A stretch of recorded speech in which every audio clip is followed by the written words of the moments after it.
মাসুদ কামাল, আপনার কাছে শুরুতে আসতে চাই। জামাত ইসলামের নায়েবে আমির সৈয়দ আব্দুল্লাহ মোহাম্মদ তাহের তিনি আজ জামাত সহ 8 দলের সমাবেশে যে কথাটি বলেছেন সেটা হচ্ছে নো হাঙ্কি পাঙ্কি, গণভোট লাগবেই, সোজা আঙুলে ঘি না উঠলে আঙুল বাঁকা করব, কিন্তু ঘি লাগবেই। এখন আপনার কাছে কি মনে হচ্ছে যে এরকম শব্দ, এরকম বাক্য তিনি ব্যবহার করছেন, বাঁকা আঙ্গুল দিয়ে ঘি তোলার কথা তিনি বলছেন, ঘিয়ের বোতলটাই ভেঙে যাবে না তো? একটা জিনিস হলো কি, এই ধরনের কথা মানুষ তখনই বলে, মানে দুটো সময় বলে। একবার বলে যদি অজ্ঞতাজনিত কারণে কোনো শব্দ অথবা মানে শব্দের প্রয়োগ সম্পর্কে যদি ধারণা ভালো না থাকে তখন বলে। আবার অনেক সময় বলে অতি আত্মবিশ্বাস যখন হয়ে যায় যে আমি যা কিছুই বলি সবাই হাততালি দিবে, এরকম আত্মবিশ্বাস যখন হয় তখন আবার এই ধরনের কথা অনেকে বলেন। এখন উনি ঠিক কোন কারণে বলছেন নাকি উভয় কারণেই বলছেন সেটা উনি ভালো বলতে পারবেন। বাট আমার কাছে একজন সাধারণ মানুষ হিসাবে, একজন মানে পত্রিকার পাঠক হিসাবে অথবা দর্শক হিসাবে আমি এটা এনজয় করি নাই, আমার কাছে ভালো লাগে নাই। কারণ উনি কিন্তু দলের সহসভাপতি, মানে নায়েবে আমির মানে সহসভাপতি। উনি ওনার দলের সেকেন্ড পার্সন আমি ধরতে পারি, খুব গুরুত্বপূর্ণ একজন ব্যক্তি।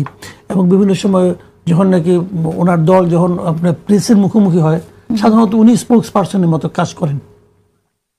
যে ওনাকে কথাবার্তায় শব্দ চয়নে আমি মনে করি যে আরেকটু সতর্ক হওয়া উচিত। আমরা যারা মনে করেন আপনার রাস্তাঘাটে চলাফেরা করেন আমাদের ওরকম না হলেও চলে, কিন্তু ওনার হওয়া দরকার। কারণ ওনারা তো ক্ষমতায় যেতে চাচ্ছেন, ওনারা ভাবছেন ওনারা ক্ষমতায় যাবেন। আমি দেখেছি যে এই ছাত্র সংসদগুলি নির্বাচন হওয়ার পর ওনার ভাষায়, ওনার বডি ল্যাঙ্গুয়েজে কিছু চেঞ্জ আসছে। এর মধ্যে আমি একে দেখলাম ওনার এলাকার লোকজনের সামনে উনি বক্তৃতা দিচ্ছিলেন, সেখানে ওনার এই ধরনের কথাবার্তা এবং বডি ল্যাঙ্গুয়েজ কিছু চেঞ্জ আসছে। দেখেন এখানে কয়েকটা বিষয়, যে জামাতের বিভিন্ন রকম চেহারা আমরা দেখে আসছি অনেকদিন ধরে। একসময় জামাত ছিল এই দেশে একটা মানে এই মানে মানে আপনার ছাত্র শিবিরের মাধ্যমে বিভিন্ন ঘটনার মাধ্যমে একটা ভীতিকর দল কিন্তু ছিল। আপনি দেখবেন যে কয়েকদিন আগে যে চট্টগ্রামে যে প্রচার করতে যে একটা লোক ছেলে যে মারা গেল, সেই ছেলেটার কিন্তু পাস্ট খুব একটা উজ্জ্বল না, তার বিরুদ্ধে হত্যা মামলা টামলা আছে, সে মাস্টার টাস্তান আছে, কিন্তু মারা গেলো কেন? মারা গেলো কিন্তু গুরু শিষ্যের যে একটা আপনার ঝামেলার কারণে। মানে উনি একজনের ক্যাডার ছিলেন, ওনার যে লিডার ছিল সে দেশের বাইরে চলে গেছে এবং তারপরে সে তার দলে আর থাকে নাই। এই জন্য ওনার যে লিডার সে কোন দলের? কিন্তু শিবিরের। তার মানে শিবিরের কিন্তু একটা চেহারা ছিল একসময় এরকম। শিবিরকে আমরা একটা ভীতিকর দল মনে করতাম, জামাতকেও মনে করতাম তারা শিবিরকে যেহেতু লালন করতেছে তারাও বোধ সেরকম। 71-এও আমরা জামাতের আরেকটা চেহারা দেখেছিলাম, সেই চেহারাটা কিন্তু ভীতিকর ছিল। তো এর বিপরীতে গত 15 বছরে জামাত নানাভাবে অত্যাচারিত হতে হতে, নির্যাতিত হতে হতে, এবং তারা একটা অবস্থানে নিজেদের কিন্তু নিয়ে গেছিল। এবং শেষ পর্যন্ত যখন আসলো আন্দোলনের পরে আমরা যখন নতুন একটা জামাতকে দেখলাম, আমার কাছে মনে হলো যেন একটা অতীব ভদ্র এবং মানুষের কাছে গ্রহণযোগ্য, মানুষের কাছে যাচ্ছে, ওয়েলফেয়ার পলিটিক্স করছে, এরকম একটা কিন্তু তাদের আচরণগত একটা চেঞ্জ আমি দেখতে পেয়েছিলাম। কিন্তু যেই মাত্র তারা জাকসুতে জয়ী হয়ে গেল তখন যেন মনে হলো যে আবার তারা আত্মহারা হয়ে গেছে। তখন যেন তাদের নিয়ন্ত্রণহীন আচরণ দেখতেছি। উনি যেটা বলেছেন হাঙ্কি পাঙ্কি, উনি তো এটুকু বলেছেন কেবল। ওনার যে জেনারেল সেক্রেটারি উনি কি বলছেন যে 5 দফা দাবি না মানলে পরে 11 তারিখে ঢাকা শহরের চেহারা চেঞ্জ করে দিবে। অর্থটা কি? ঢাকা শহর কি ওনার বাবার নাকি? ঢাকা শহরে তো আমরা থাকি, তো আমরা যেখানে থাকি তার চেহারা ওনাকে চেঞ্জ করে দায়িত্ব কে দিছে? চাইলেই পারে। তো এই যে কথাগুলো, এই যে আচরণগুলো, এই কথাগুলো যে মনোভাবের কারণে ভেতর থেকে আসে, সেই মনোভাব থেকে কিন্তু হাঙ্কি পাঙ্কি আসছে। ঘি জিনিসটা কি রে ভাই? ঘি কি? ঘি তো আমরা বুঝি কি, উনি কি ঘি খাওয়ার জন্য উতলা হয়ে গেছেন? দেশের মানুষ তেল পায় না, উনি ঘি নিয়ে টানাটানি করতেছেন। আবার আঙুলও বাঁকা করবেন, ওটা কিন্তু বুঝেন বোতলের মধ্যে আঙুল ঢোকানোর পরে বাঁকা করে আঙুল কিন্তু বের করা যাবে না, আটকে যাবে, ওটা বুঝেন? এগুলি বোঝা দরকার। আমি ওনার সিনিয়র লিডারদেরকে বলবো যারা বেশি কথা বলে তাদের একটু আপাতত কিছুদিন ঘরে রাখেন। সামনে কিন্তু ইলেকশন, মানুষ কিন্তু একটা শব্দ থেকে সিদ্ধান্ত নেয়।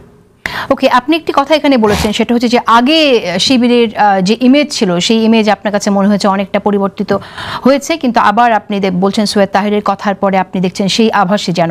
আমি একটু এই প্রসঙ্গে আপনার কাছে একটি কথা বলি যে আমরা এরকমটা অনেক সময় দেখি যে একরকম শিবিরের প্রশংসা অনেক জায়গায়, এবং আপনার অনলাইনে কমেন্ট করলেও, নেগেটিভ কমেন্ট করলেও আপনার উপর হামলে পড়বে, বা আপনি যদি কোনো মন্তব্যও কোথাও করেন আপনার উপর এক ঝাঁক মানুষ গালি দিয়ে দেবে, শিবিরের পক্ষে হয়ে সেই গালিগুলো দেবে। এটা আসলে কেন বলে আপনার মনে হয়? এটাকে সবাই তো জানে, এটা ওদের একটা বট বাহিনী আছে, এবং ইন্টারেস্টিং এটাও আমি বলবো যে ওই বট বাহিনীর সঙ্গে কিন্তু ওনার এই সমস্ত বক্তব্যের কিন্তু কোনো পার্থক্য নেই, একই জিনিস। আমার কেন যেন মনে হয় যে বট বাহিনী ক্লাস মতো ওনারা নিয়েছিলেন, তাহলে একই ল্যাঙ্গুয়েজ হয় কেন? ওরা যে কথাগুলি বলে, যে কোনো একটা কথা বললেন, শিবিরে একটা সমালোচনা করলেন, জামাতের একটা সমালোচনা করলেন, যে ল্যাঙ্গুয়েজে তারা কথা বলে, তো এটা তো কোনো মানে আপনার ভদ্রলোকের ল্যাঙ্গুয়েজ হতে পারে না। তো অভদ্রলোক তো মুসলমান হয় না। ইসলাম ধর্মটাই তো ভদ্র ধর্ম, তাই না? এখানে যখন তারা যায়, হয়তো তাদের ধর্মের কথা বলে, তখন তো এটা মিলানো যায় না আসলে। এটা তাদের খেয়াল করতে হবে। শুনেন, অভদ্রতার ভাই কোনো রকম লজিক নাই। আপনি অভদ্র আচরণ করবেন এবং বলবেন যে আপনাকে সবাই ভালোবাসবে, এটা হয় না। এবং কি ওনার যারা বিদেশি যে আছে, এই আপনার শাখা প্রধান আছে, আমেরিকা একজন আছে নাকি, জামাতের কি আমেরিকা শাখা প্রধান ইলিয়াস হোসেন নাকি একজন আছেন, ওনার ভাষা দেখেন, ঠিক জামাতের শাখা প্রধান ওনার দেখেন ভাষা, কি ভাষা সে কথা বলে, ওটা শুনেই বোঝা যায় যে এটাই জানি জামাত। ওনার জামাতেরও উচিত, এটা বলেন যে আমি কেমনি করে বললাম, আমি তো দেখি নাই। কারণ উনি আবার একদিন বলছেন যে উনি নাকি কি একটা প্রতিষ্ঠান করছেন, কি বাংলা এডিশন নাকি একটা, এর জন্য উনি নাকি শফিকুর রহমান সাহেবকে ফোন করছেন যে আমার এটা কোনো কিছু টাকা পয়সা দিয়েন। হ্যাঁ, তো এখন উনি নাকি টাকা দেয় নাই, এটা উনি বলছেন আর কি। আমার কথা হলো কি, টাকাটা চাওয়ার মতো সম্পর্ক তো ওনার আছে। উনি কি তারেক রহমানকে ফোন করছিলেন আমার টাকা দিয়ে? করেন নাই তো, তো ওনার করলো কেন? তার মানে ওনার সঙ্গে সেই রিলেশনটা আছে, তাই না? আচ্ছা, আমি আসবো আবার আপনার কাছে। সাইমুম পারভেজ, আপনার কাছে কি মনে হচ্ছে, মানে আমি শুনতেই চাই যে বিএনপিকে আসলে এই মন্তব্যগুলো শোনার পরে আসলে একটা কোনো চাপ বোধ করছে, কোনো চ্যালেঞ্জ ফিল করছে, যেটা সামনে কিভাবে আসলে মোকাবেলা করবে যদি তারা ঢাকা শহরে এরকম প্রোগ্রাম তারা দেয়, যেমনটি বলেছে যে 11 নভেম্বর আলটিমেটাম দিয়েছে এবং তারপর ঢাকার চিত্র ভিন্ন হবে, সেক্ষেত্রে বিএনপির কৌশল কি হবে? বিএনপি ভেবেছে কিনা? দেখুন, জামাত এখনো এমন কোনো শক্তিশালী দল হয়ে ওঠেনি যে যার জন্য বিএনপিকে চিন্তিত হতে হবে। আপনারা 5 আগস্টের পরে যদি যতগুলো ঘটনা প্রবাহ দেখেন, তাহলে দেখবেন যে আসলে জামাত নানাভাবে প্রভোকেশনের করেছে, তারা বিএনপিকে নানাভাবে তারা এমন একটা পরিস্থিতির মুখে ঠেলে দেওয়ার চেষ্টা করছে বিভিন্ন দাবি দাওয়া নিয়ে, যে যাতে একটা কনফ্রন্টেশন তৈরি হয় এবং সেই ক্যাওটিক সিচুয়েশনের মধ্যে দিয়ে এক ধরনের সুবিধা লাভের চেষ্টা তারা করেছে। তাদের এই তাদের এই যে দাবি, সেই দাবিগুলোকে আমরা হচ্ছে n+1 দিয়ে আমরা বলতে পারি। এটা ইকুয়েশনটা কেমন? n হচ্ছে ইনফিনিটি, তাই না?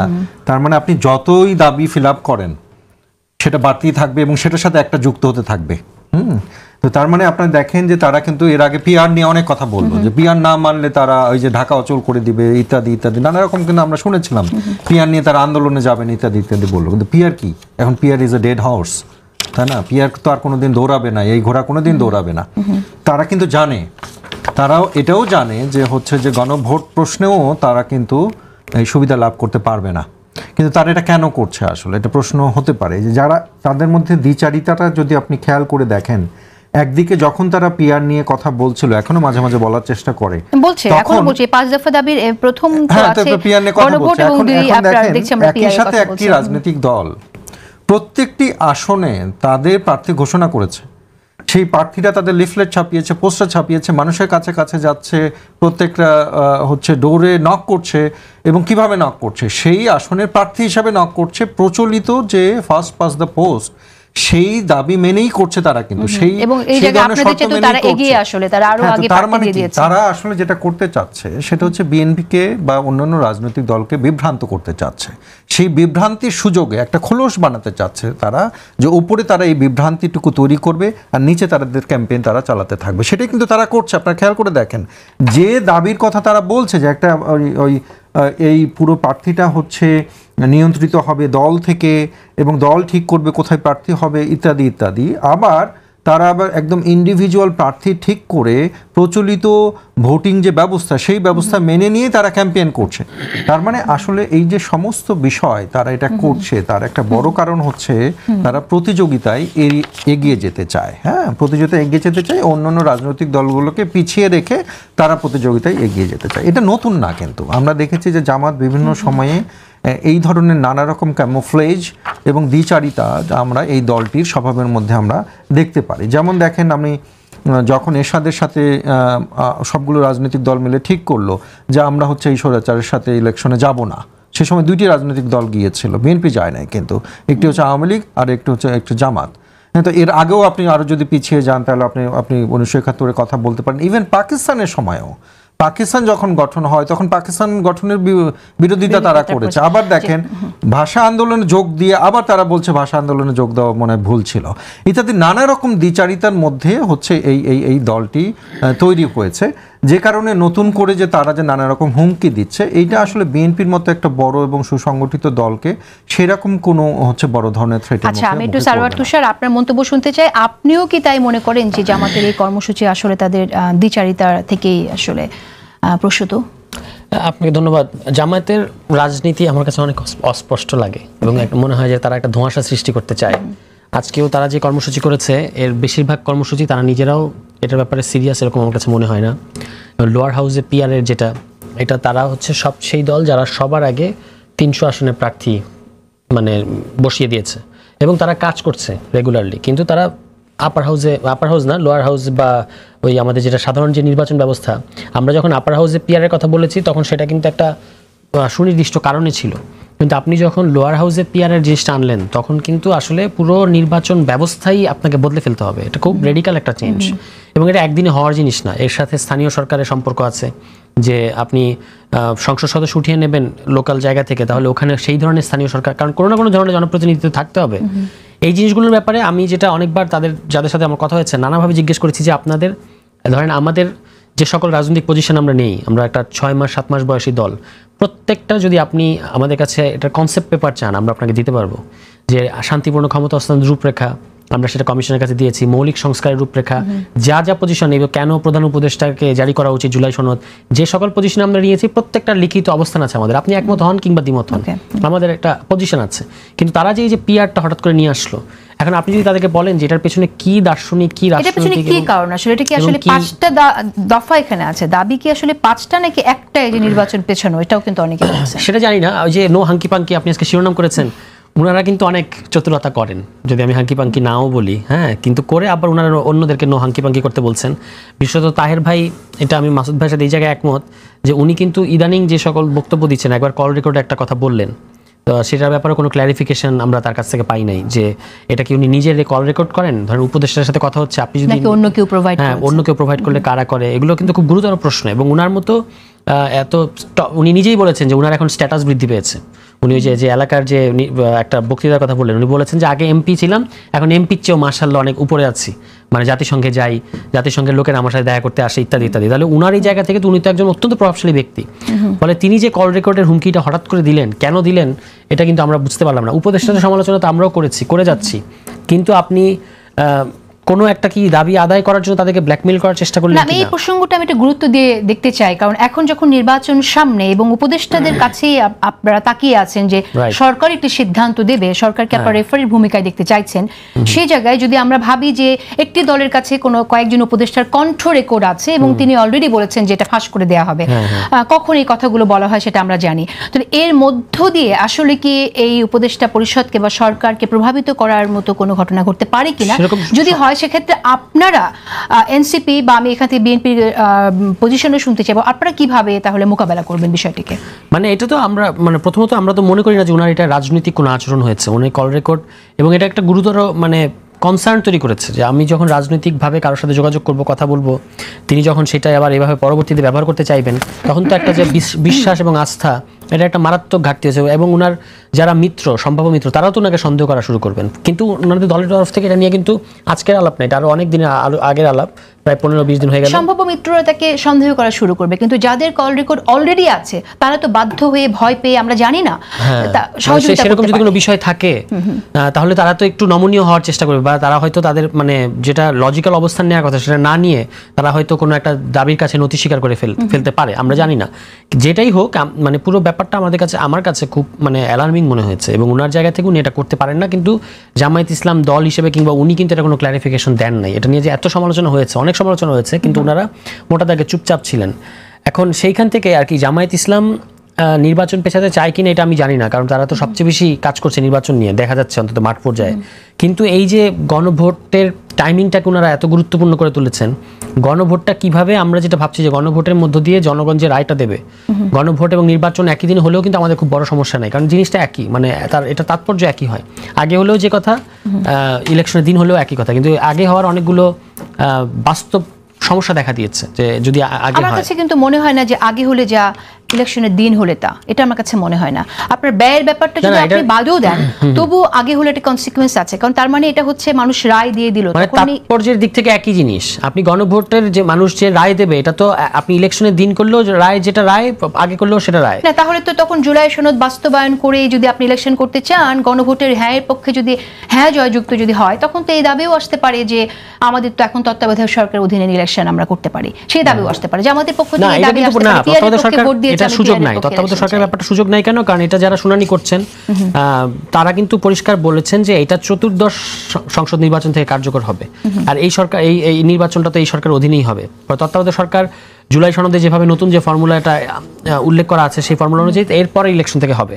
ফলে আমার কাছে এটা আগে বা পরে, আগে বা ইলেকশনের সাথে একই হওয়াতে খুব বড় কোনো পার্থক্য আমি দেখি না। জামাত তো চাইতে পারে যে যদি গণভোট হয়ে যায়, তখন বলতেই পারে যে আমার লোয়ার, যেহেতু নোট অফ ডিসেন্টগুলো এখানে থাকছে না, এবং আপনাদের জুলাই চার্টারে যদিও উচ্চ নিম্নকক্ষের বিষয়টি নাই পিআর পদ্ধতি, কিন্তু উচ্চকক্ষের ব্যাপারটা তো আছে, সেই জায়গাটা থেকে তখন একটা বিরোধ সৃষ্টি হওয়ার আশঙ্কা আছে কিনা সেটা হবে না। ধরেন ইলেকশনের দিন হচ্ছে, আপনার গণভোট হচ্ছে, সেখানে আপনি উচ্চকক্ষে পিআর এর পক্ষে রায় দিয়েছেন, তাহলে তো এটা তো মানে জাস্ট প্রথম অধিবেশনের পর থেকে উচ্চকক্ষে পিআর ফর্ম করা যাবে, এটা তো খুব বড় সমস্যা না। এমনকি ইলেকশনের আগে হলেও আপনি করে ফেলতে পারবেন। মানে যদি এটা গণভোটে জনগণ রায় দিয়ে দেয় উচ্চকক্ষে পিআর এর পক্ষে, তাহলে এটা ইলেকশনের দিন গণভোট হলেও খুব বেশি কিন্তু পার্থক্য হবে না, কারণ এটা সবাই আমরা জানি যে উচ্চকক্ষে পিআরটা এজেন্ডার মধ্যে আছে, ফলে সব দলের এটা প্রস্তুতির মধ্যে থাকবে যে আমাদেরকে উচ্চকক্ষে পিআর মানে উচ্চকক্ষে ফর্ম করতে হবে। আপনার কাছে আসলে কি মনে হয়, এই যে 5টি দাবি এখানে উত্থাপিত হয়েছে, এর মধ্যে একটি তো হচ্ছে নির্বাচনের জন্য লেভেল প্লেইং ফিল্ড, সেটা তো নির্বাচন কমিশন চেষ্টা করছে, আপনারাও বারবার বলেছেন, বিএনপিও এই কথাটা বলেছে,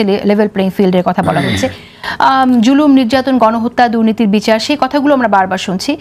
জাতীয় পার্টি ও 14 দলের কার্যক্রম নিষিদ্ধ করার দাবিটা এখানে আছে। আপনার কাছে কি মনে হয় আসলে নেপথ্য কারণ কি, কোনটা আসলে তাদের মূল দাবি? তাদের, আমার ধারণা তারা কোনো একটা বার্গেনিং করছে কোনো একটা কিছু নিয়ে। এর কোনোটাই আপনি দেখবেন যে তারা শেষ পর্যন্ত ধরে রাখবে এরকম আমার কাছে মনে হয় না।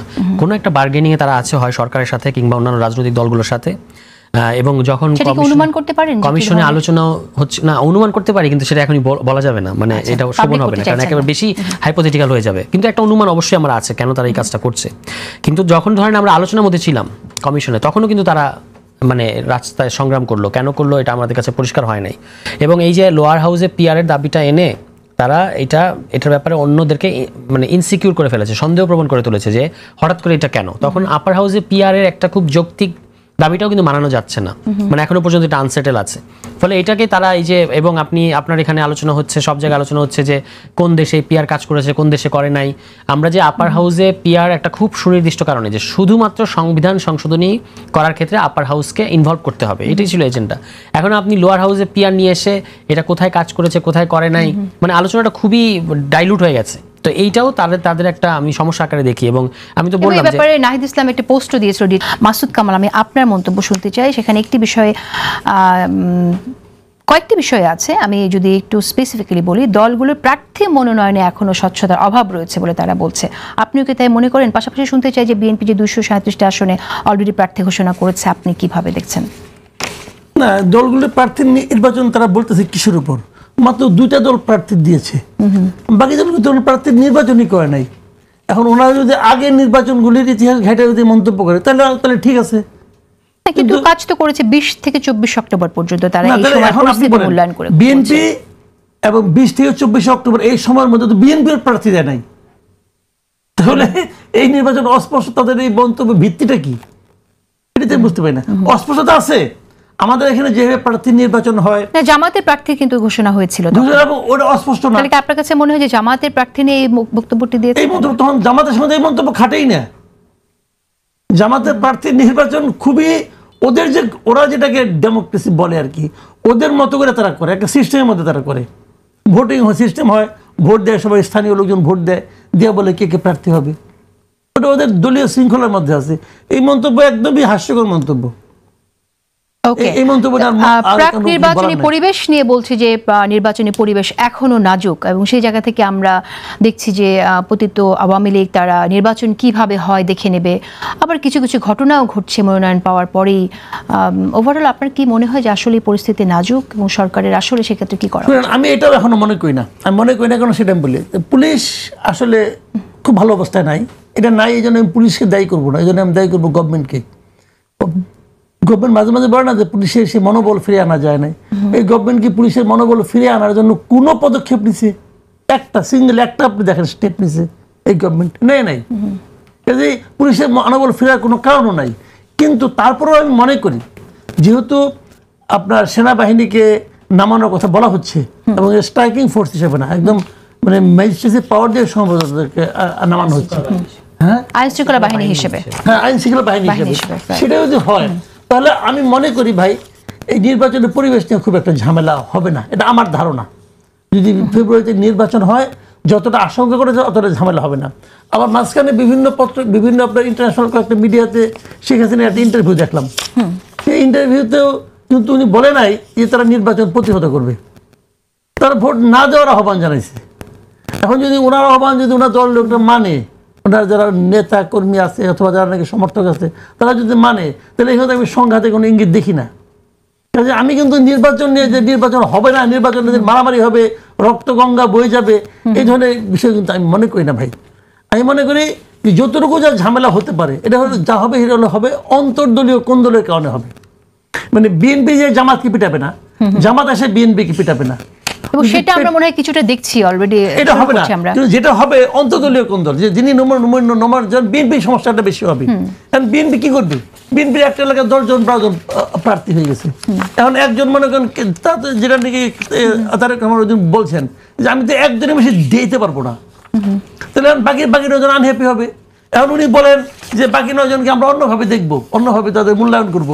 এটা বলাতে আমি আবার খুশা দিচ্ছি যে অন্যভাবে মূল্যায়নটা কেমন করে, তাহলে তাদেরকে আপনি হাট বাজার হিসাবে দিবেন? ভাই মানুষ তো বলবেই, আমার মতো লোক তো আছে, বহুত আছে না, এমনি বলবে।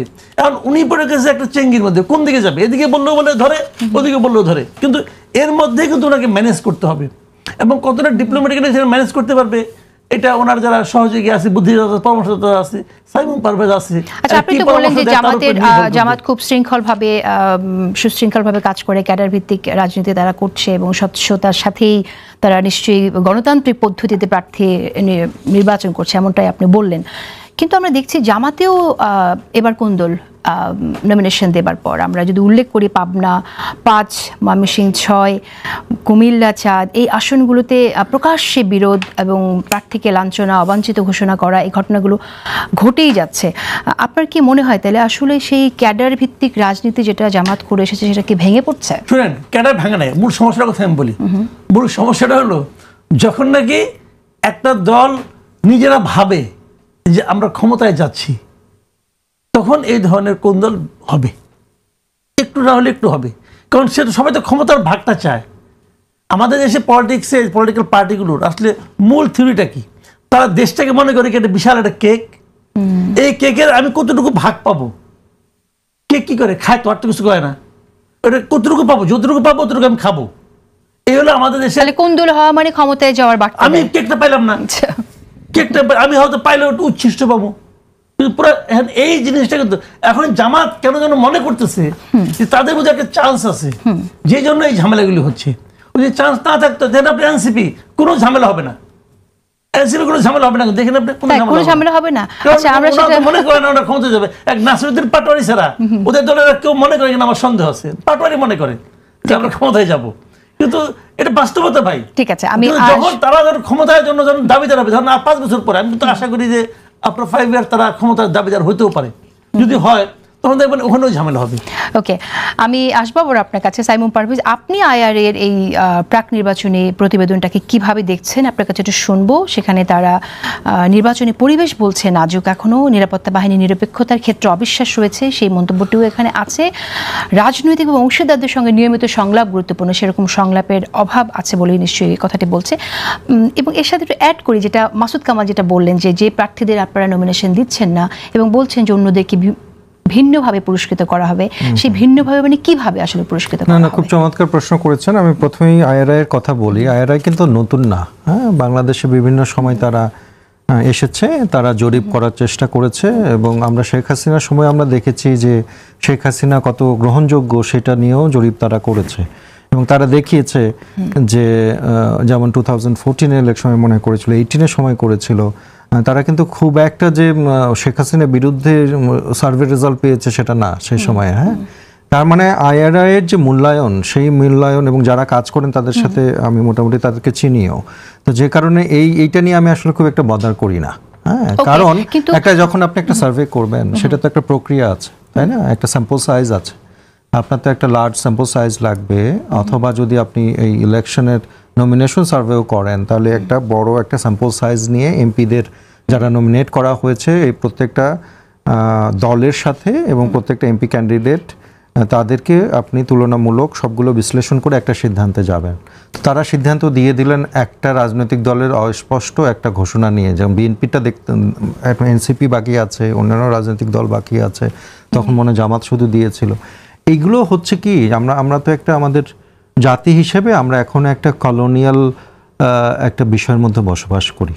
আমরা এখনো একটা ওদেরকে মাস্টার মনে করি, একটা মাইন্ডসেট কিন্তু আমাদের মধ্যে রয়েছে যে বিদেশ থেকে কোনো কিছু আসলে সেটাকে আমরা খুব একটা গুরুত্ব দিয়ে আমরা দেখি। এটা আমাদের দোষও আছে, যেমন মনে করেন আমাদের ইনস্টিটিউশনগুলো আমরা স্ট্রং করতে পারিনি, যে কারণে আমাদের দেশে কেউ পিএইচডি করলে তার গুরুত্ব কম থাকে। আমরা যারা বাইরে থেকে আসছি তো মনে করা হয় যে অনেক কিছু আমরা জানি, সেটা নাও হতে পারে কিন্তু। হ্যাঁ, তো যে কারণে এটা কিছু কারণ আছে, কিন্তু আমার কাছে মনে হয় যে আইআরআইকে এত আমার কাছে তাদের মন্তব্য অবশ্যই দিবে, এরকম অনেক সংগঠন আসবে, অনেক ধরনের মন্তব্য দিবে, এবং যারা যে মন্তব্যগুলো তারা দিয়েছেন এগুলো তো আসলে এক ধরনের ঢালাও, খুব জেনারেল একটা মন্তব্য তারা দিয়েছেন। হ্যাঁ, যেমন তারা আইন শৃঙ্খলা পরিস্থিতি কেমন, এইটা যদি আমি বসে আলোচনা করি, এই ফাইন্ডিংসগুলো কিন্তু আমাদের আধা ঘন্টার মধ্যেই আলোচনায় আসবে, বিশেষ কোনো গবেষণা দরকার পড়ে না। কিন্তু সেক্ষেত্রে আমি একটা কথা বলতে চাই, আমি এগ্রি করি আপনার সাথে। আপনি যেটা বলছেন যে আমাদের কলোনিয়াল মাইন্ডসেট থেকে আমরা বের হতে পারিনি, এটা খুবই সত্যি কথা। কিন্তু পাশাপাশি পরাশক্তির যে ভূমিকা, সেখান থেকেও তো আমরা বের হতে পারিনি। আমরা জানি যে এখনো পর্যন্ত সেই পরাশক্তিদের কোনো অংশ বাংলাদেশে অন্তর্ভুক্তিমূলক নির্বাচন বলতে তারা কি দেখতে চায় সেটা আপনি জানেন, আমিও জানি। এই জায়গা থেকে এবং আমরা বিভিন্ন লবিস্ট গ্রুপের কথাও শুনছি, জাতিসংঘে যাতে নির্বাচনের সময় কোনো সহযোগিতা না করা হয় সেরকম একটা নিষিদ্ধ কার্যক্রম, নিষিদ্ধ ঘোষিত দল সেই চিঠিটা দিচ্ছে। দেশের কার্যক্রম তারা করতে পারছে না, কিন্তু বহির্বিশ্বে করছে। সেটার ইম্প্যাক্ট তাহলে কি হতে পারে? দেখেন, আমরা তো এমন একটা পৃথিবীতে বসবাস করি, এই কন্টেম্পোরারি ওয়ার্ল্ডে আসলে আপনি আলাদাভাবে থাকতে পারবেন না। হ্যাঁ, এটা পলিসি অফ আইসোলেশন আপনি নিতে পারবেন না, আপনাকে সবার সাথে মিলেই থাকতে হবে। তো আমরা তো একটা যে নতুন যে নিও লিবারেল অর্ডারের মধ্যে আমরা বসবাস করি, আমরা বিশেষ করে ট্রেডের ক্ষেত্রে আমাদের সবার সাথে সবার একটা যোগাযোগ থাকে। আমাদের যে বড় বড় শক্তিগুলো রয়েছে তাদের নানা ধরনের ক্যাপিটাল আছে, শুধুমাত্র এটা অর্থনৈতিক ক্যাপিটাল না, তাদের কালচারাল ক্যাপিটাল রয়েছে, তাদের নানা রকম ইনস্টিটিউশনাল যে ক্যাপাসিটি সেটা অনেক বেশি, যে কারণে আপনার কিছু কিছু বাধ্যবাধকতা রয়েছে। এই বাধ্যবাধকতার হচ্ছে ল একদম আপনাকে বলে দেয় না যে এটা মানতে হবে, কিন্তু কিছু কিছু সময় আপনাকে এই ইন্টারন্যাশনাল সিস্টেমের সাথে তাল মেলানোর জন্য, তাদের সাথে সম্পর্কটা ঠিক করার জন্য তাদের কিছু কথা আমাদের আমলে নিতে হয়। কিন্তু এইটা মনে রাখতে হবে আমাদের যে শেষ পর্যন্ত এক্স্যাক্টলি এটা মনে রাখতে হবে এই দেশটা আমাদের, সিদ্ধান্ত গ্রহণের অধিকারও আমাদের, ফাইটের ওই জায়গাটা আমাদের অবশ্যই থাকতে হবে। এবং আমরা দেখেছি যে শেখ হাসিনার সময়ও আমাদের এখনকার যারা পরাশক্তি বলে আপনি বলছেন তাদের অনেকেই শেখ হাসিনার যে সমালোচনা করেছেন সেই সমালোচনাটা অনেক মাপা সমালোচনা, এবং এটার একটা বড় কারণ হচ্ছে শেখ হাসিনা তাদেরকে অনেক সময় বিভিন্ন বিজনেস ডিল দিয়ে তাদেরকে খুশি রেখেছেন, তাই না? এখনকার ডিপ্লোম্যাটিক রিলেশনসগুলো মূলত ট্রেড রিলেশনস আসলে, তাই না? তো সেটা এই কারণে আমি আসলে আইআরআই এর এইটা এত বেশি বলছি না। সেকেন্ড যে দ্বিতীয় প্রশ্ন যে কিভাবে মূল্যায়ন করা হবে, কারণ আমাদের যে বিএনপি, সেই বিএনপির গত 15-16 বছরে একটা দীর্ঘ ত্যাগের ইতিহাস রয়েছে। এখন এই দলের প্রতি নানা মানুষ নানাভাবে কন্ট্রিবিউট করেছে এবং তারা প্রত্যেকেই মনে করেন যে তারা যোগ্যতম প্রার্থী। এখন এর মধ্যে থেকে একজনকে চুজ করে নিয়েছেন, বাকি হচ্ছে দেখা যাচ্ছে 3-4 জন আছে তারা বলছেন যে আমিও তো যোগ্যতম কারণ। তা আমি বলবো যে 80% আসনে কিন্তু আমি অসন্তোষ দেখিনি। কিছু অসন্তোষ আমরা দেখেছি ছোটোখাটো, হচ্ছে যে যেখানে হচ্ছে একটু হালকা হয়তো বিক্ষোভ টিক্ষোভ করা হয়েছে। যেমন আমার বাবা ইলেকশন করছেন, সেই আসনে আমি দেখেছি যে আমার যে প্রতিদ্বন্দ্বী 2 জন আছেন আমার বাবার, তারা ইভেন সংবাদ সম্মেলন করে বলেছেন যে আমরা আজকে থেকে হচ্ছে আমার বাবার নাম শাহজাহান মিয়ার জন্য আমরা কাজ করব। এরকম অনেক আসনে কিন্তু হয়েছে। তার মানে আমরা কি এক্সেপশনকে আমরা এক্সাম্পল হিসেবে ধরবো, নাকি আসলে যেটা বড় সংখ্যায় হয়েছে 80% 90% সেটাকে আমরা ধরবো? সেই কারণে আমার কাছে মনে হয় যে এইটাকে তাদের জন্য যারা আপনার এক্সেপশনের কথা বলেন, যারা স্যাক্রিফাইস করছে এবং বলছে যে এটা খুবই চমৎকার একটা প্রশ্ন উনিও উত্থাপন করেছেন। সেটা হচ্ছে এটা কিন্তু আমাদের অ্যাক্টিং চেয়ারম্যান তারেক রহমান বেশ কয়েকবার বলেছেন যে এটা কিভাবে একভাবে হতে পারে।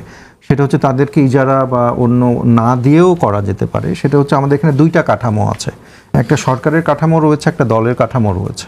আপনি যাদেরকে আপনি প্রার্থীটা দিতে পারছেন না তাদেরকে কিন্তু আপনি ওই অঞ্চলের বিএনপি সভাপতি করতে পারেন, ওই অঞ্চলের হচ্ছে অন্যান্য পজিশন আপনি দিতে পারেন, দলীয় পজিশন দিতে পারেন, তাকে আপনি সাংগঠনিক সম্পাদক বানাতে পারেন ডিভিশনে ইত্যাদি। নানা রকম একটা দলের কিন্তু স্ট্রাকচার রয়েছে যেটাও সম্মানিত হচ্ছে পজিশন।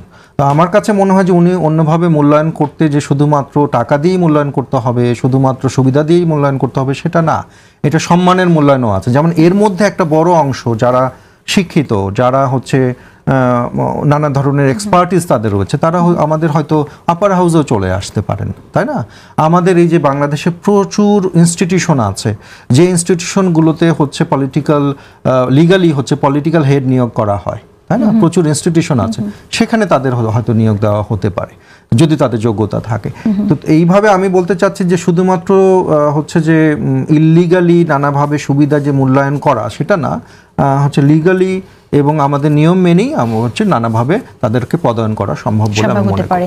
সারওয়ার তুষার, আমি আপনার কাছেও এই রিপোর্ট সম্পর্কে একটু মন্তব্য শুনতে চাই।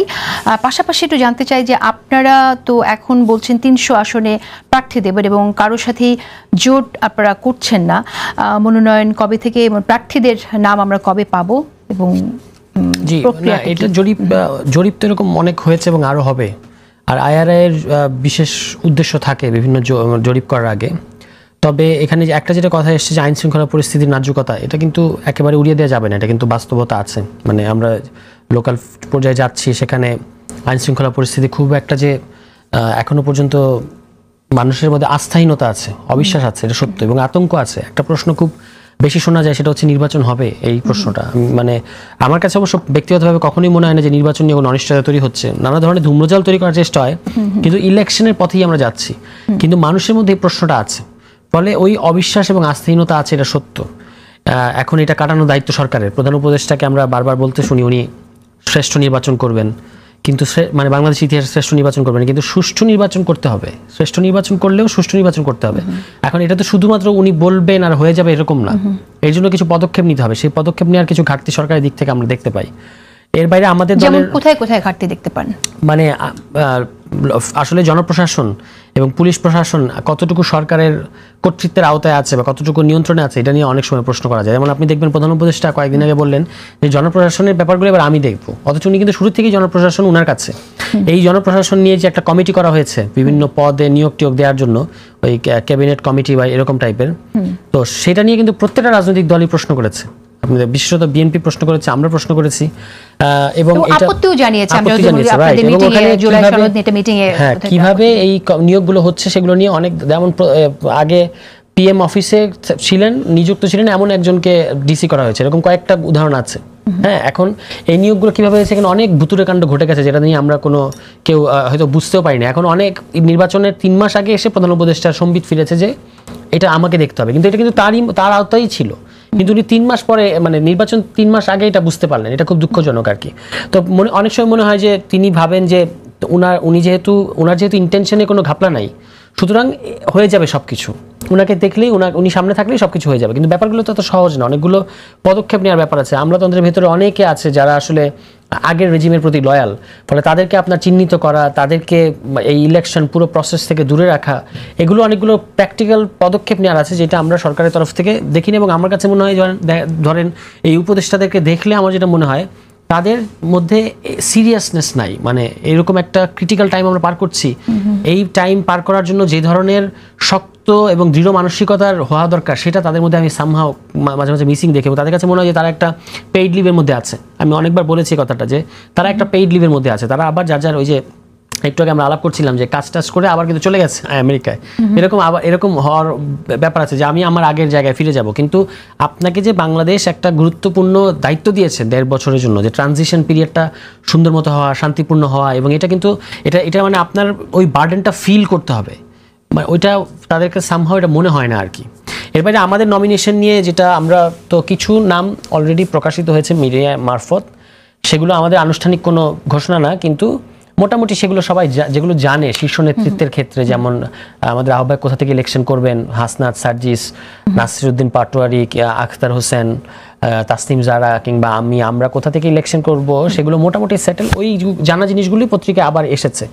আমরা বলেছি 15 নভেম্বর আমরা প্রথম মানে নমিনেশনটা মানে প্রাইমারিলি 70 থেকে 80টা আসনের নমিনেশন আমরা ঘোষণা করব। আজকে কিন্তু আমাদের যে ইলেকশন টিম তারা কিন্তু নমিনেশন আহ্বান করেছেন, যে নমিনেশন ফর্মটা ওপেন করেছেন এবং যে কেউ চাইলে নমিনেশন মানে আবেদন করতে পারবে আর কি। এখন সেটা যে কোনো শ্রেণী পেশার মানুষ এবং দলের লোক যারা আছে তারা যদি ক্রাইটেরিয়া ফিল আপ করে তাহলে আমরা সেটার স্ক্রিনিং হবে বা যাচাই বাছাই হবে। এটা আজকে থেকে আমাদের প্রক্রিয়াটা শুরু হয়েছে এবং আমরা আশা করি যে আমরা এবার যেটা ইলেকশনের জোটের ব্যাপারে এসছে, জোট করার প্রতি আমাদের এখনো পর্যন্ত আমাদের সিদ্ধান্ত হচ্ছে যে আমরা নিজেরা, যেহেতু এবার আমরা প্রথম ইলেকশন করছি এবং দলের বয়স 1 বছর হওয়ার আগেই আমাকে একটা ন্যাশনাল ইলেকশন ফেস করতে হবে, এটা একটা বিগ চ্যালেঞ্জ। আবার একটা বড় সম্ভাবনা এই দিক থেকে যে আমাদের এই ইলেকশনকে কেন্দ্র করে আমাদের সাংগঠনিক বিস্তৃতির একটা সুযোগ আছে, সাংগঠনিক কাঠামো গড়ে তোলার একটা সুযোগ আছে, ক্যাম্পেইনের মধ্য দিয়ে আমাদের দলকে একেবারে তৃণমূল পর্যায় পর্যন্ত নিয়ে যাওয়া। কারণ যেহেতু এখনও আমরা সাংগঠনিক রিকনস্ট্রাকশনের মধ্যেই আছি, কিন্তু এখনও সাংগঠনিক পুনর্গঠন চলছে, তো সেইটা আর কি ইলেকশনের ক্যাম্পেইন এবং এই দুটো কিন্তু এক জায়গায় আছে, সাংগঠনিক বিস্তৃতি এবং নির্বাচনী প্রস্তুতি। এবং আমরা যেহেতু আপার হাউসে পিআর এর ব্যাপারে সিরিয়াস, আমরা লোয়ার হাউসে পিআর চাই না, আমরা খুব বলেছি যে আমরা এটা ডেড এগেনস্ট, এটা আমরা চাই না, কিন্তু আপার হাউসে পিআর আমরা চাই। সেই ক্ষেত্রে আপনার একটা পার্সেন্টেজ অফ ভোট ইম্পর্টেন্ট, কত পার্সেন্ট ভোট আপনি সারা দেশে পাচ্ছেন। আর আমরা যে সকল দলের ব্যাপারে জনভিত্তিক কত পার্সেন্ট ভোট আপনারা পেতে পারেন, আপনার কি মনে হয়? নানা ধরনের জরিপে, কোনো জরিপে দেখা গেছে 15%, 16%, কোনোটাতে কম দেখা গেছে, আবার এটা তো সামনে বাড়তেও পারে। আপনারা ইন্টারনালি কোনো সার্ভে করেছেন কখনো? না, আমাদের নিজস্ব একটা সার্ভে হচ্ছে, কিন্তু সেটা এখনই আমি বলতে চাই না। কিন্তু আমি যেটা বলতে চাই সেটা হলো 20+% ভোট মানেই হচ্ছে একটা দল বড় দল হিসেবে স্বীকৃত। বাংলাদেশে যে দলগুলো মানে অতীতে সরকার এসছে তারা দেখবেন আপনি 30% ভোট পেয়েও সরকার আসার ইতিহাস আছে। 91 সালে বিএনপি সম্ভবত 30.8% ভোট পেয়েছে। এই যে আমরা যে কোনো দলের পক্ষে যখন কথা বলি তখন কিন্তু আমরা এই পার্সেন্টেজ অফ ভোটটা দেখাই যে অমুক দলকে আপনি আসতে দেবেন না ইলেকশনে, তার এত % ভোট আছে, মানে পার্সেন্টেজ অফ ভোটটা খুব ইম্পর্টেন্ট এইটা। এবং আমরা কিন্তু এই যে জাতীয় পার্টি কত % পেতে পারে বলে মনে হয়? জাতীয় পার্টির কোনো পার্সেন্টেজ অফ ভোট নাই, যদি না সকল আওয়ামী লীগের তাকে ভোট দেয়, এবং সেটা দিবে বলে আমার কাছে মনে হয় না। আওয়ামী লীগের ভোট যারা ভোটার, এটা এই আলাপটা হচ্ছিল, আওয়ামী লীগ যদি শেখ হাসিনা নির্দেশও দেন তবু আওয়ামী লীগের লোকজন থেকে তিনি ভোট থেকে বিরত রাখতে পারবেন না, তারা ভোট দিতে যাবে। এবং দেখেন যে 24 সালের যে দামি ইলেকশনে, ওই ইলেকশনে আওয়ামী লীগরা ভোট দিতে গেল না কেন? এবং আওয়ামী লীগের যে ভোট বাক্স, সেই ভোট বাক্স নিয়ে আমরা দেখছি এটা টানাটানি হচ্ছে একরকম। এনসিপি থেকেও আপনারা ট্রাই করছেন ভোট নিতে, জামাত থেকেও চেষ্টা করা হচ্ছে এবং বিভিন্ন রকম মন্তব্য সেখানে আমরা দেখছি করছে। আপনার কি মনে হয় যে জামাতে কি পরিমাণ হচ্ছে? দেখুন, যার বিরুদ্ধে কোনো ফৌজদারি অপরাধ নাই, যিনি বাংলাদেশের নাগরিক, তার একটা দলীয় বিশ্বাস আছে, তাকে কি আমরা বাংলাদেশ থেকে বের করে দিব? এটা তো আমরা চাই না, নিশ্চয়ই তাই না। এবং তাকে তো এই সুযোগটা দিতে হবে। আমরা যে ধরনের রিকনসিলিয়েশন, এই ধরনের বড় বড় ঘটনার পরে সাউথ আফ্রিকা থেকে শুরু করে অন্যান্য অনেক দেশে মানে ট্রুথ অ্যান্ড জাস্টিস কমিশন, নানা ধরনের কমিশন করে কিন্তু একটা রিকনসিলিয়েশনের প্রসেস রাখে। তা আমাদের দেশের রিকনসিলিয়েশন প্রসেসটা কি? আওয়ামী লীগের ভোটার আছে, এটা তো আমরা আগে থেকে ধরে নিতে পারি না, আমরা তাদেরকে ভোটার হিসেবে ধরে নিতে পারি, এবং অ্যাভেলেবল যে সকল পার্টি আছে সেখান থেকে তারা ভোট দেবে। এবং তারা ভোট দিয়ে বিভিন্ন দলের মধ্যে দিয়ে এটাতে আর এক ধরনের নাজাত হবে আমি মনে করি যে ঠিক আছে, যারা ভোট দেবে না, এরকম বাংলাদেশের সব ইলেকশন এরকম থাকবে যে কিছু কিছু মানুষ ভোট দেবে না, কিন্তু বাকি যারা ভোট দেবে এই ভোট দেওয়ার মধ্যে থেকে আওয়ামী লীগের খাঁচার মধ্যে তারা যে বন্দী ছিল এখান থেকেও বের হওয়ার একটা সুযোগ তৈরি হবে। তারা তাদের পছন্দের দল বেছে নেবে এবং তারা ভোটার হিসেবে বাংলাদেশের তাদের সমস্ত অধিকার নিশ্চিত করা হবে এবং এটা সকল দলেরই দায়িত্ব। যাদের বিরুদ্ধে ফৌজদারি অপরাধ আছে, যারা মাসুদ কামাল, আমি আপনার কাছে আসি, সেটা হচ্ছে যে আমরা তো দেখছি নির্বাচনের হাওয়া একদিকে যেমন দেখছি যে মানুষ দলগুলো মনোনয়ন দিচ্ছে, যাদের মনোনয়ন দেওয়া হয়েছে তারা এলাকায় যাচ্ছে, জনসংযোগ করছেন, কিন্তু আরেকদিকে আপনি দেখছেন যেটা আমরা শুরুতে বলেছিলাম দাবি, আপনি এর আগে বলেছেন নির্বাচন হওয়া না হওয়ার ব্যাপারে আপনি খুবই হতাশা ব্যক্ত করেছেন। এখন আপনার কি মনে হয় যে আসলে কি নির্বাচন ফেব্রুয়ারিতে ভালো হবে এবং সুষ্ঠু একটা নির্বাচন হবে? নির্বাচনের ব্যাপার হওয়া না হওয়া আমি কখনোই হতাশ না, কিন্তু আমি যে কথাটা আমি এটা যে বলেছিলাম যে মানুষ হতাশ, মানুষ জিজ্ঞাসা করে, এখনো জিজ্ঞাসা করে, এমন কোনো দিন নাই যে আপনিও শুনেন নাই প্রশ্নটা যে ভাই নির্বাচন কি হবে, হলে কি ফেব্রুয়ারিতে হবে, আপনি শুনেন না, ডেলি শুনেন। তাহলে এটা মানুষের হতাশা। আমি বলেছিলাম এই কথা এইখানে যে এই সরকারের কোনো একটা পদক্ষেপে আপনি মনে হবে না, আপনি বলতে পারবেন না যে নির্বাচন না হওয়ার কোনো আশঙ্কা আছে। সরকার সব কিন্তু নির্বাচন হওয়ার জন্য যা যা করার তারা সব কিছু করতেছে, কিন্তু তারপরেও এই দেশের মানুষ বিশ্বাস করে না। কেন করে না? এটা সরকারকে বুঝতে হবে কেন লোকে আমাকে বিশ্বাস করে না। সবকিছু করছে আপনি বলছেন সরকার, কিন্তু সারওয়ার তুষার যেমন বললেন যে উপদেষ্টাদের একরকম পেইড লিভের কথা উল্লেখ করলেন সেখানে, আপনার কি মনে হয় এমনকি প্রশাসন, জনপ্রশাসনও আসলে কতটুকু নিরপেক্ষ ভূমিকা তারা পালন করতে পারবে সেই সংশয়টাও অনেকে ব্যক্ত করে? এই সংশয় সবসময় থাকবে। সারওয়ার তুষার যে কথা বলছে এটা তো আজীবী কথা বলেনি, তো সে বাস্তবতা থেকে বলছে। শেখ হাসিনা আমলে যারা ছিল সবাইকে বাদ দিয়েছেন আপনি? সবাইকে তো বাদ দেন নাই। আর শেখ হাসিনা 15 বছরে তারা যারা বিরোধিতা করতে পারে এরকম করে কাউকে সে রাখছে? এটা হয়। এখন যদি গুপ্তভাবে কেউ থাকে সে তো 15 বছর সময় পাইছি, সে তো সমূলে সব বিদায় করছে। যা আছে এর প্রত্যেকটা মানে কাটলে পরে প্রত্যেকটা রক্তবিন্দু এটা হলো আওয়ামী লীগের। আপনি সবাইকে বাদ দিতে পারছেন? মাথায় তো বাদ দিতে পারেন নাই, মাথা থেকে সবাই আছে। তো কাজে এখন তারা যেটা করতেছে এরা সব ভেগ ধরে আছে, এটা স্বাভাবিক। কিন্তু সব তো আপনি বাদ দিতে পারবেন না। ওই যে আপনার যদি রক্ত দূষিত হয়, সব রক্ত ফালা দিলে তো আপনি মারা যাবেন। তখন ওই ডায়ালাইসিস সিস্টেমে আনতে হবে। একদিকে দূষিত রক্ত ঢুকাবেন, আরেকদিকে দূষিতটা বাই করবেন। তোর তো আপনি করেন নাই। পুলিশ করতে পারতেছেন না কেন? আপনি এর মধ্যে 1 বছর অনেক কিছু করছেন, পোর্ট দিয়ে দিচ্ছেন, ওটা দিতে আপনার কোনো সময় লাগে না। তো পুলিশের লোক দিতেন। ওকে, আমি একটু ভিন্ন প্রসঙ্গে আসি। সেটা হচ্ছে যে আপনি জানেন ইসলামিক দলগুলো একটা ভোট বাক্স করার কথা বারবার বলেছিল, কিন্তু এখন আমরা দেখলাম যে সেই জায়গায় আসন সমঝোতার কথা হচ্ছে। কোনো জোট না হয়ে আসন সমঝোতা হবে, এটা আসলে জামায়াত ইসলাম থেকে সেই রকম সিদ্ধান্ত নিয়েছে। আপনার কাছে কি মনে হয় যে আসন সমঝোতা আসলে কিভাবে দেখছেন? সর্বশেষ যে অধ্যাদেশটা হয়েছে যে জোট করো আর যাই করো, যে দল সেই দলের প্রত্যেকের নির্বাচন করতে হবে। যদি এটা থাকে, যদি আমি শুনেছি বিএনপি চেষ্টা করতেছে এটাকে বাতিল করার জন্য, যদি এটা থাকে কোনো জোটেরই কোনো মূল্য থাকবে না। জোট মানে কোনো কামে না। আপনি আমাকে বলেন ভাই, আমি ববি হাজাজকে খুব পছন্দ করি, আপনি ববি হাজাজকে দিলেন, সে মোহাম্মদপুর থেকে দায় হলো সিংহ মার্কা, ধানের শেষে যারা ভোটার সিংহ মার্কায় ভোট দিব, নাকি আন্দালিপ প্রার্থীরে গরু গাড়ি মার্কায় ভোট দিব? ভাই এটা হয় না। বাংলাদেশে অনেক লোক আছে, আমি বলতে শুনছি নিজের কানে যে তুমি তো লোক ভালো, কিন্তু তোমার মার্কাটা ভালো হয় নাই বলে। বুড়া মানুষ, বয়স্ক মানুষ তো আছে না, ভোট চাইতে যায়, বলে বাবা তুমি তো ভালো মানুষ, কিন্তু তোমার মার্কাটা তো ভালো হয় নাই। কারণ ওই মার্কা কি চায়, সে হয় নৌকা চায়, নাহলে ধানের শীষ চায়, আর কোনো মার্কা তাদের কাছে ভালো লাগে না। কারণ কেন লাগে না কোনো ব্যাখ্যা নেই, কিন্তু ওই যে ব্যাখ্যাই মানুষটা, ওর ভোটও একটা, আমার ভোটও একটা। না বুঝা যারা ভোট দেয় তার ভোটের মূল্য কিন্তু আমার চেয়ে কম না, এটা আপনাকে মাথায় রাখতে হবে। কাজেই যেখানে এখন দেখেন আপনি ধানের শীষের প্রার্থী একজন, তার এগেইনস্টে ধানের শীষে আরো 2-3 জন আছে। তাদের মতলবটা কি যে আমি স্বতন্ত্র দাঁড়াবো, অথবা তারা ফেল করাই দেবো। কারণ তারা ফেল করাইতে পারলে আগামীবার আমার চান্স আছে, আর ফেল না করাইতে পারলে আগামীবার তো আমি পারবো না, আগামীবার এই লোকের বউ পাবে, আমি পাবো না, এই মরে গেলে। কাজে তারা ফেলও করা যায়, এরকম কিন্তু আছে বাংলাদেশে। তো সেখানে যদি অন্য একজন এসে পড়ে, তখন ওরা সব দাঁড়াই যাবো, তোর ধানের শেষ তোর 10 জন এক হয়ে যাবো, হয়ে যায় ওই স্বতন্ত্র ভোট দিয়ে পাস করবো। আচ্ছা, এখন আপনার কাছে কি মনে হয় যে এই আরপিওর এই অধ্যাদেশ আসলে কোন দলকে বেনিফিটেড করছে? এইটা ওই ছোট দলগুলোকে লাভবান করতে হচ্ছে। ছোট দলের বড় নেতা তারা ক্ষতিগ্রস্ত হচ্ছে। ছোট দলের বড় নেতা আছে না, এরা খুবই ক্ষতিগ্রস্ত হবে। ওকে, আচ্ছা, আমি শেষ করে দিতে হবে, একেবারেই সময় নেই। আমি একটু সারোয়ার তুষারের কাছে শুনি, আমি তারপরে আসবো। সারোয়ার তুষার, আমরা দেখলাম যে আপনারা বলেছেন যে আপনারা নৌকার বিকল্প হবে শাপলাকলি। নৌকাকে তো আমরা ছুঁড়ে ফেলে দিয়েছি, নৌকার বিকল্প কেন শাপলাকলি হবে? না, এটা কি আমি আমার বক্তব্য আপনাদের দলের নেতা? না, আমি বলেছি আপনাদের, মানে আমি নিজে বলেছি। আমি বলি কোথায়, এটা ফরিদপুরে আমাদের একটা সমন্বয় সভা ছিল। সেখানে ফরিদপুর আপনি জানেন যে এটা একটা আওয়ামী অধ্যুষিত অঞ্চল।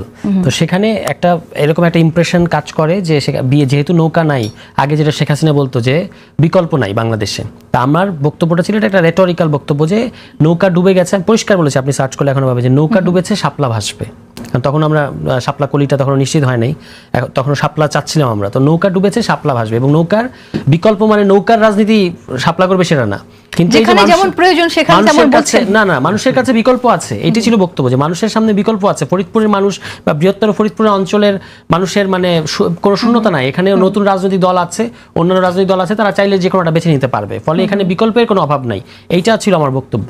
ওকে, ধন্যবাদ আপনাকে সাইমুম পারভেজ। সময় একেবারেই শেষ। আমি একটু শুনতে চাই যে আপনাদের যে ইলেকশনের যে কৌশল, সে জায়গা থেকে যে কথাটি বললেন এখানে মাসুদ কামাল, যে ছোট দলের বড় নেতারা ক্ষতিগ্রস্ত হবে তাদের মার্কা নিয়ে ইলেকশন করতে গেলে, এবং আপনারা যদি সেখানে আপনাদের আসন ছাড় দেন, আপনাদের কোনো প্রার্থী না থাকে, সেটা তো তাহলে আপনাদের জন্য ক্ষতি। আপনারা কি তাহলে আপনাদের কৌশল নিয়ে রিথিঙ্ক করছেন কিনা, নতুন করে ভাববেন কিনা? না, আমরা তো ইলেকশন কমিশন অলরেডি জানিয়েছি যে আমরা এই সিদ্ধান্তের বিরোধিতা করি এবং মনে করি যে যদি একটা মানুষের সেই অধিকার রয়েছে যে তারা কোনো একটা নির্দিষ্ট প্রতীক নিয়ে তিনি ভোট করতে চান, হ্যাঁ, তো এখন সেটা কিভাবে নির্বাচন কমিশনে সেটেল হবে এটা তাদের বিষয়, কিন্তু আমরা এটা স্ট্রংলি চাচ্ছি এবং তারা এটা বিবেচনাও করেছিলেন।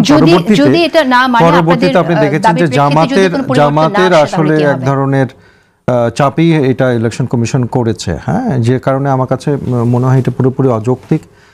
কারণ একটা আলোচনার ভিত্তিতে কিন্তু সেটা সিদ্ধান্ত হয়ে গিয়েছিল যে তারা ধানের শীষ প্রতীক নিয়ে বা অন্য প্রতীক নিয়ে তারা ইলেকশন করতে পারবেন। এখন এই ধরনের প্রক্রিয়ায় আমরা তো ওই জামাতের মতো যে কোনো কিছু না হলেই রাজপথে চলে এসে আমরা ভাঙচুর করা বা ঢাকা শহর অচল করে দিব ইত্যাদি, না, সেটা তো আলোচনার ভিত্তিতে আমরা সরকারের সাথে, আমরা ইলেকশন কমিশনের সাথে আলোচনার ভিত্তিতে এটা আমরা চালিয়ে যাব। কারণ আমরা মনে করি যে আমরা এবং প্রভাবের কাছে কি তাহলে বিএনপি হেরে যাচ্ছে? না, এটা আপনার একটা বিষয় হচ্ছে যে আপনি যদি কোনো এক ধরনের দুষ্টু বুদ্ধি করেন, হ্যাঁ, এবং আপনি এমনভাবে একটা সুবিধা নিতে চান, এটা ছলচাতুরির মাধ্যমে, গুপ্ত থাকার মাধ্যমে, তো আমরা তো সেটা করি না রাজনীতিতে, হ্যাঁ, অতএব ওই সুবিধা আমাদের পাওয়ার দরকারও না। জনগণ আমাদের চেনেন, জনগণ আমাদের জানেন।